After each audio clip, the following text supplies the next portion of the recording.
Mexico's new ambassador to the U.S. has just been elevated to the critical diplomatic post just as negotiators prepare for their next round of talks on a possible renewal of the USMCA set for next week. Roberto Lazzeri, who helmed two of Mexico's biggest development banks, sat down with us today for his first U.S. broadcast interview to talk about the negotiations, U.S. immigration enforcement, and the crackdown on Mexican cartels. But we started by asking him about a massive earthquake off the coast of southwestern Mexico earlier today. Listen.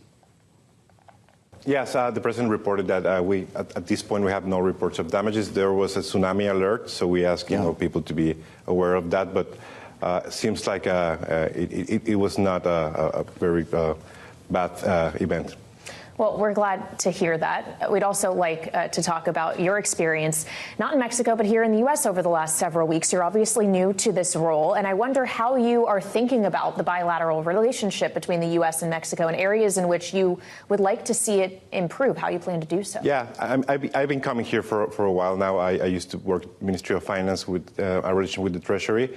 So I see it like that. It's an everyday relationship along a lot of fronts. Every agency is talking to every other agency. I see a lot of institutionalization in our relationship. We aim to have protocols, frameworks, and have specific results and KPIs that we want to achieve. Mm-hmm. So this is the most important relationship in the world. We are the strongest partnership. So we see it like that. We see it as a relationship that we have to work constantly, but that it's very strong, and together we can achieve great things. Some might suggest one of the most important things to achieve is a renewal of the USMCA, which I know is something that you have strong feelings about. This president didn't want to renew at the last stop on the 1st of July, so we're now in this rolling series of negotiations. I know there's an important meeting next week. Do you expect progress, or are we in this new world where we just reset the clock every year? As progress is constantly done, there's been more than a year of work with the U.S. government. Mm-hmm. This relationship cannot be looked at just straight. It's a co-production relationship. It's a fine piece of architecture, the USMCA agreement, and it has President Trump's signature. At the end, we're discussing very much details. We are up to the point that 10 years after the initial signature, a lot of things have changed in the world. There's a lot of different conversations in terms of geopolitical shifts, mm-hmm. but also products have changed themselves. So it's a good time. The renewal opens up the opportunity to discuss very specific aspects of how are we going to set up the incentives so more production is done here in Mexico and the U.S. as well. We have our own internal industrialization plan called Plan Mexico. Uh-huh. It's very much along the lines of what we want to see: import substitution, additional manufacturing, and jobs in our region. Well, as you talk about manufacturing and jobs, are you concerned that a lack of understanding as to what ultimately this trade agreement, whether it's bilateral or trilateral, will look like, is going to delay investment decisions companies might make? It's one point that we have raised, that we need to give investors certainty. And I think every company that wants to invest in the region needs more than 1 year horizon for their business plan. I think our counterparts are very sensitive to that. We strongly believe that the three of us make all the sense in the world. We have together, we contribute each other with a lot of competitiveness, natural resources, and technology and innovation.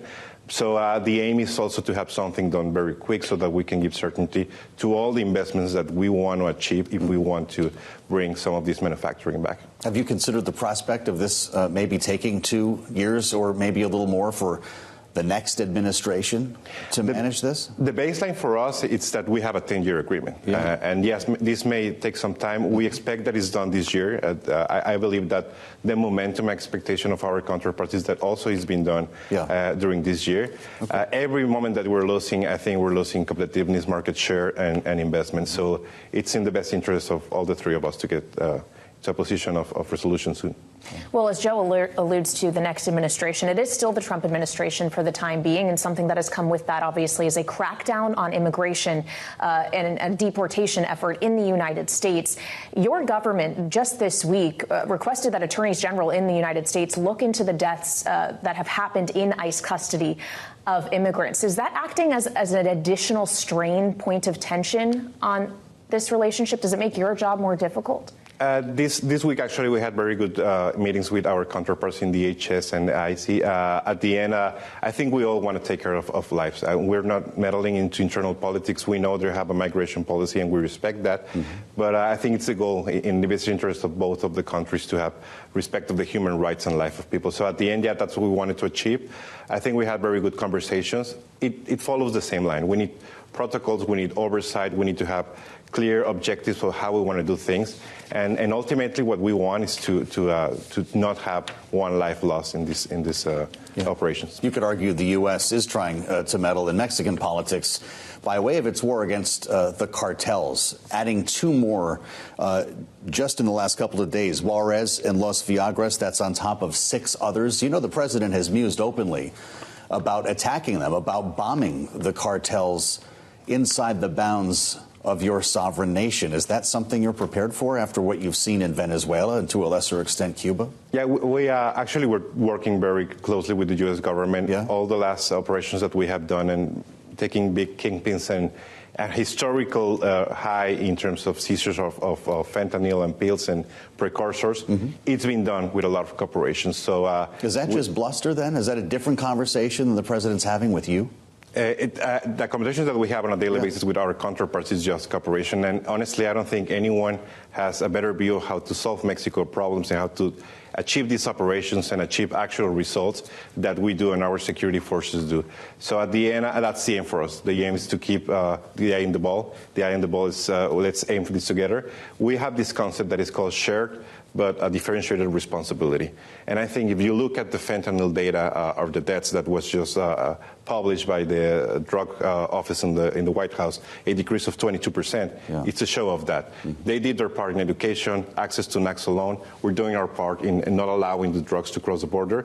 Those are the results. So we need to keep this path if we want to achieve great things together. Well, you talk about keeping an eye on the ball. We also will all have the eye on a soccer ball in the big match this week in the World Cup finals between Argentina and Spain. This was the North American World Cup, and I wonder if you view it as an opportunity that was seized for greater North American cooperation or an opportunity that wasn't able to be taken advantage of due to some of these issues and tensions we've been discussing. It's not only that I saw it or that I perceived that, I actually saw it in execution.